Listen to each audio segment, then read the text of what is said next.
This episode is sponsored by Chapman and Company.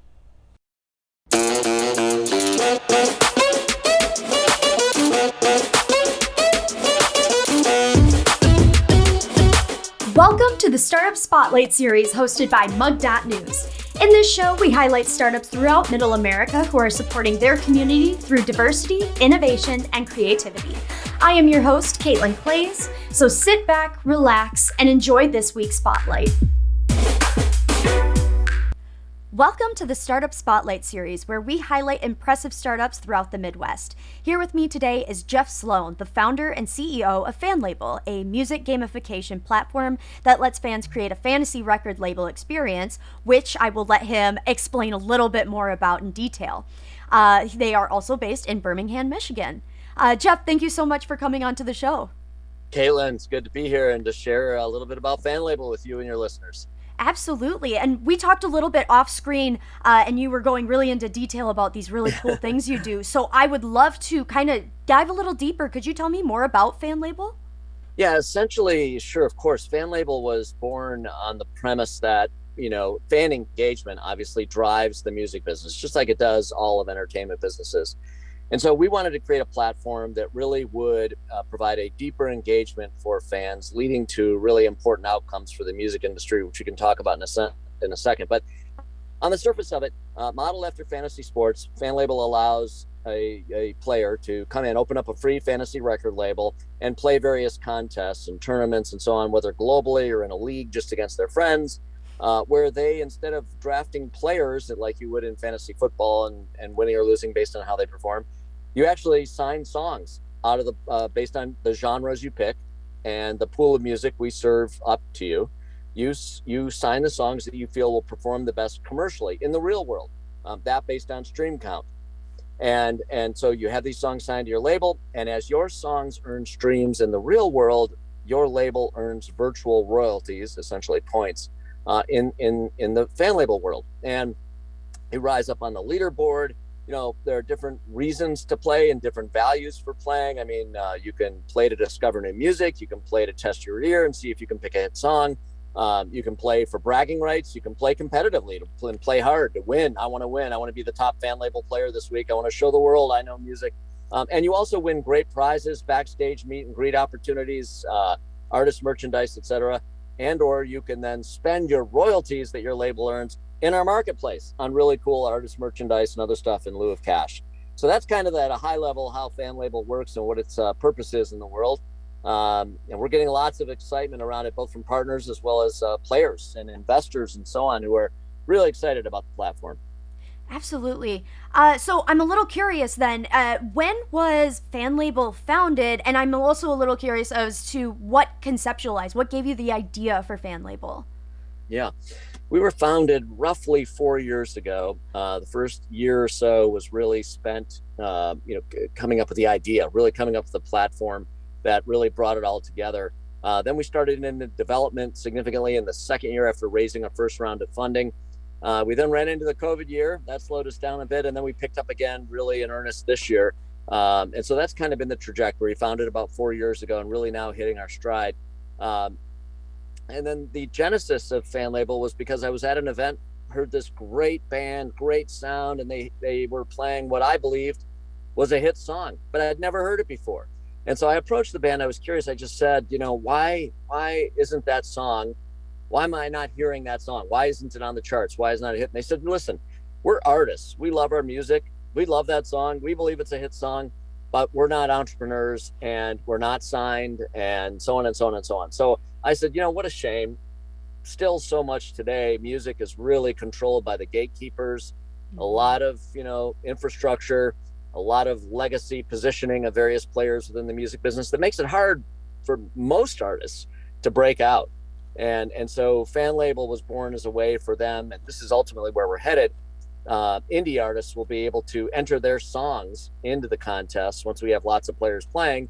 That will lead to music discovery. They can add those songs to their playlists, and then players will be able to actually do what real record labels do, in that they'll be able to promote that indie music that they've signed to their label, to the FanLabel community. And as those songs get play counts within FanLabel, again, they win really cool prizes. So it's kind of an incentivized platform to create engagement and to break new artists and all the rest. And but that was the genesis of FanLabel. Yeah. Some keywords that are kind of coming to my mind as we're talking is just this inclusivity, but in multiple different ways. This inclusivity of this gaming, this platform, because all I'd ever heard of is fantasy football or Right, fantasy basketball, and I right. always found it to be super exciting because I was watching my friends get really excited and really into what they're talking about, while I myself don't know much about sports, but this, on the other hand, is like giving the experience of that friendly competition, the idea of winning prizes, but just in a different category of participation. So I thought that was something that really stands out and is inclusive to people from all different walks of interests. And the other thing that also stood out was this support of indie artists, people who aren't on the radio as much as others. So that's like also very important as, you know, the quote unquote starving artists, and this kind of gives them an Yeah, opportunity to get some visuals. right. So then, following up on that observation, I wanted to ask, you did touch on highlighting indie artists, highlighting this participation. What are some other company goals or mission statements that you currently have or are you working towards? Yeah, I mean, essentially our overarching mission statement is to create that level of deeper engagement, like we talked about. Actually, the Fantasy Sports Gaming Association reports that fantasy sports is driving, in some cases, 64% more interest in live sports, just because people are playing fantasy sports. So this could have a major impact on the music business. So creating that engagement really is our overarching goal. But second to that, as I mentioned, is to really provide a platform where you begin to break down the barriers to giving people direct access to music, instead of having all these barriers in front of them, and therefore, as a result of those barriers, creating encumbrances for the free flow of music and art, as and creating a closer connection, a direct connection Mm-hmm. between those who consume it and appreciate it and love it and are passionate about it, and those who are creating it, the creators. So that's a major goal for us. Not at the exclusion of popular music. We're licensed by all the major record label groups and publishers and performing rights organizations, but so we don't want to be exclusive of really pop commercial music, but we certainly want to be inclusive, as you mentioned, and so pointedly picked up on. We want to give a little edge to the indie artists out there. So that's really important to us. Mm-hmm. So we also talked about Mug.News actually featured you in a funding report, and so that's actually how I reached out and found out more about your business. So my follow-up question to that was, are there any news updates or recent funding that you've received currently? We have raised 3 rounds of funding across the trajectory of the early evolution of FanLabel. We did a Series A round where we sought out to raise 2 million. We actually were oversubscribed at 2.3 million. We then did a bridge round. We wanted to raise 3 million. We were oversubscribed at 3.6 million. And then we just raised, we wanted to raise 1.5 million. Again, we were oversubscribed. These are good problems to have. Real nice endorsement. We were oversubscribed on the $1.5 million round and raised approximately 1.6. We are opening another bridge round, which will bridge us now to a major round we plan to raise in 2022, which will be a round that we're going to pursue in the a minimum of 10 million, to then give us resources to go national, go big, scale Mm-hmm. in 2022, which will be our focus. Yeah, of course. I really enjoyed hearing a bit more about that goal of where do you see yourself in that next year. So it's really cool to get to hear like that strategy that you currently have. So my follow-up question is kind of regarding your community. So you are based in Michigan. So my Yes. next question is, are you active and supporting like that community in Michigan, or are you also on a larger scale where you're supporting multiple different communities within the U.S.? Would you mind touching a bit on that? Yeah, sure, no problem. I mean, I think the answer to that really is really even goes beyond FanLabel. Um, from a FanLabel perspective, right now we're looking at the user base, the community, if you will, as a national community. We're not looking at it region by region. So it's an app. It's available in the App Store. Anyone can download it. Anyone can play. So I don't think there's any regional focus with respect to FanLabel. However, I also run a company called StartupNation.com, which is an entity website that gives people information on how to start and grow their own business. And that's been a real passion, a real mission for me personally and our team, to help other people who aspire to have a business of their own, to start up of their own, to help them make it happen. And that we have a strong regional influence in our community here in the Detroit region, the Southeast Michigan region. But again, that's international in scope. It's a web-based platform. Anybody can access the information. It's free and available to anyone. And so we are very deeply embedded in our community from that standpoint. Mm-hmm. Honestly, that is a seamless transition into my next question, Okay. which is actually, what advice do you have for beginning business owners who are just starting out? What advice do you have for them? Well, I could give, depending on the type of business, the ambition, and so on. There's various types of, I mean, you can slice and dice business categories a million different ways, but I'll answer the question in a couple of different parts. First, there are sole proprietor type businesses where someone wants to start a graphic arts business, a dog walking business, be a yoga instructor, whatever it may be. There are various ways to get into business. You can start part-time, you can start full-time. And then there are fast growth businesses like FanLabel that have to go out and raise a bunch of money and all that kind of stuff. And I think that falls into a bit of a unique category.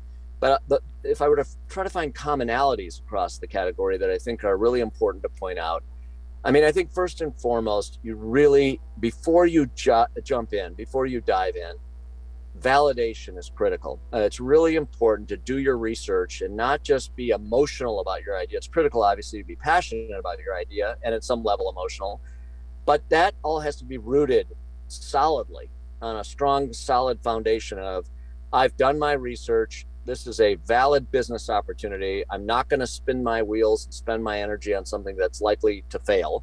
I'm going to set this up right from the very beginning. I hear people today, for example, some people in this kind of new age of business startups say, I don't need a business plan. I don't need a business plan. Well, I got to tell you, that's a big mistake. You might not need a business plan if you're not raising money and all that, or for the purpose of raising money, but you still need a business plan, even if it's a sole proprietorship. You need to lay out everything you're going to do to make that business work. And it's critical that you establish key performance metrics and indicators that you're going to track against, key milestones that you must achieve. And if you're not, to retrench, reevaluate, ask why, maybe even pivot, all those kinds of things. But you gotta do your research and validate the business. And then you got to lay out a really solid plan and track against that plan constantly, revisit it, modify it along the way, adjust and pivot as you have to. But I think that's the best bit of advice I can give before diving in. I'll give you one related piece of advice quickly, and that is that, listen, if you've got a corporate job and you're thinking of making that big leap of leaving a job and starting a business, start part-time. You don't have to make it. It's not binary. It's not all or nothing. If you can start part-time, do that. And build some confidence, further validate before you take the big risk of starting a business on your own. That is like a wonderful thing to touch on, because sometimes we have these stereotypes. In order to really be successful, you need to drop everything and really put all your time and energy into it. But that's also where some of those expectations aren't true. So it's really good that you point out it's okay to start smaller and work your way up to it once you get kind of that funding. So then, kind of also on a little bit of a personal note, if don't mind sharing, but what is an expectation that you had for FanLabel that was either exceeded or wasn't at all what you were planning was going to happen, whether that be a hardship or an excitement? I mean, I would say in terms of, surprises and challenges thrown at us, we were right scheduled to open a round of funding, which we completed this year. I referenced it. We were scheduled to open that in March of 2020, and that's when COVID hit. And that really set us on our heels, because we needed that funding to not only sustain ourselves, but to grow the way we had planned, according to our plan that we laid out. And that really set us back. Not because, apps were, and activity in apps were more popular than ever during COVID, but we weren't a national brand yet. We weren't fully exposed. We weren't out there. And so we needed that capital to help finalize the development of our platform and get out there and get out in front of that audience. So when COVID hit, we were funding our company at that point through angel financing. And a lot of people retrenched and pulled back and sat on their hands and said, let me see where all this is going before I invest in any startup companies right now. And so that set us back a little bit. That was our biggest challenge, but we've overcome that. We got through it. We kept our entire staff intact, and in fact grew through creative strategies and pivoting and other things that we had to do to get through it, but we did. And in terms of, where I see all this going, I think that FanLabel has the potential to be really transformative in the music business. On the back end, we're driving music discovery, we're driving music consumption, which results in revenue events back to the label groups and the artists and all the stakeholders in those artists, et cetera. We are inherently converting fans to promoters of music because we give them tools to promote the music they sign to their labels within FanLabel, because the more their songs stream, the more successful they will be at achieving their goal of winning or leveling up or whatever it may be they're chasing within FanLabel and motivating them. And then we also collect really high value data. We know the age, sex, and location of every player in FanLabel, and we're able to relate that to the song picks they're making, geographically and by age and so on. So we're able to provide that high value data to stakeholders that does, data is everything today. So that's a really high value. Those things are really, really important. And one last point in terms of where I see FanLabel going, that really is the big dream. If we're successful in energizing a lot of people around the idea of having a record label within the FanLabel community and doing the things that we now see them doing, we're proving those behaviors. So we're validating our model and we're feeling really highly encouraged. But if we continue to grow and scale the way we think this can and reach its ultimate potential, kind of a wild vision is there's really nothing keeping from those virtual players to have a major impact out there in the real world of commercial music, and that could be a very exciting possibility for FanLabel. I think this is a significant play. I think it could be very disruptive. Could help play a role in reshaping the music industry for the better, while at the same time raising the water table for all. And how exciting is that? 100%. And it definitely has a bit of the roller coaster vibe just because of how everyone has experienced COVID in a certain different way with the pivoting. That's another great point that you touched on, is the importance of being able to pivot and also having a good foundation, a good business plan, so that you are comfortable, at least a little bit provided for if you do need to pivot. So I thought that was a very good point to touch on. So as we're kind of coming to an end, I wanted to ask, do you have any final thoughts or resources that you recommend to the listeners? Well, in terms of resources, I certainly recommend startupnation.com as the Mm-hmm. go-to place to learn about how to start and grow a business of your own. I'll share with you that for entrepreneurs, you mentioned, a focus on the Midwest. It's a little different for us here in the Midwest. Valuations are different. If you're a fast growth company, certainly things are changing. Certainly things are changing. There's more money available today. There's more deals being made, more venture capital available, more angel groups organizing and investing in startups in the Midwest. And that's all good to see. But it's still the Midwest compared to kind of the culture and just kind of the norm, if you will, out in Silicon Valley, say, for example, where bigger deals get made more regularly. We've chased angel funding to fund FanLabel here in the Midwest. We've been highly successful in doing it, obviously, because the business is so compelling and the opportunity is so compelling, thankfully. But it's challenging. It's really, really hard. I think that managing your resources, managing against critical milestones, first of all, laying out the critical ones first, achieving them in the right priority, having the right focus, and building your business block by block, step by step, first by a solid foundation. In our case with FanLabel, we really focused on using our limited resources to optimize the platform first, then validate the platform by testing it in the market, iterating, optimizing, going back and forth till we had it just right. And then once we felt we had the basic user experience optimized, then focusing on going to market and using funding and other resources, energy and focus to creatively grow the platform and scale the platform. Some companies right from the get-go start out with $50 million in the bank or more, and they're able to really roll right from day one. They've got multiple teams and they're able to do things in parallel. In our case, we really had to focus on doing these things in series. And so prioritization of the critical things, again, against that plan, is really, really important in order to build that solid foundation from the ground up and build your business the right way and build it for scale. Mm-hmm. No, that is some really great advice. And so, again, really reinforcing Startup Nation and being able to help others. I think that is a wonderful resource and very much appreciated by entrepreneurs who are getting started. And I feel like even people who have been established for a minute. So then, my very final question is, how can we support you as the viewers and Mug.News? How can we help? Well, we would love to have your ongoing interest in FanLabel and following it as we grow and covering it where there's interesting news to report. But moreover, we'd love for you guys to check it out and open up a fantasy record label of your own and be part of this really happening, powerful orientation of kind of by the people, for the people, of the people, for the people. It's really that whole notion of democratizing music and having each of us have a hand in driving outcomes. How cool is that? As opposed to just being fed what the machine feeds us. So be part of FanLabel. Let's help make an impact. And if you know of great artists out there who are worthy of having songs introduced into the platform, bring those to us as well. We'll make sure that those artists and those songs get featured and get discovered and proliferated through the FanLabel platform and beyond. So, we'd love to have your engagement in those following ways. Absolutely. I mean, just kind of a plug. My co-host on another show hosted by Mug.News, his fiance, Emmy Jo, is a budding artist from Omaha, Nebraska. So I will keep in touch with you perhaps. You need to, and we need to you absolutely need to. And we want that artist and others, to have their best shot, let's say it that way, and where the community embraces them and their art without any encumbrance. That's the way it's supposed to work. And so if she's worthy, bring her on.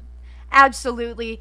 Jeff, thank you so much for sharing your time, your conversation, and your experiences here on the Startup Spotlight, and it has been wonderful to have you. Hey, thanks so much for having us and exposing FanLabel the way you have. You covered it beautifully and enjoyed it. Thanks for having me. Absolutely. Well, that is all the time we have for today, so thank you so much to our guest for sharing more information about his startup. You can find out more about what Jeff does through the links in the description, or you can go to Mug.News to see his featured article. Make sure to leave a comment and follow Mug.News for more highlights like this one. We will see you all next time in the Spotlight.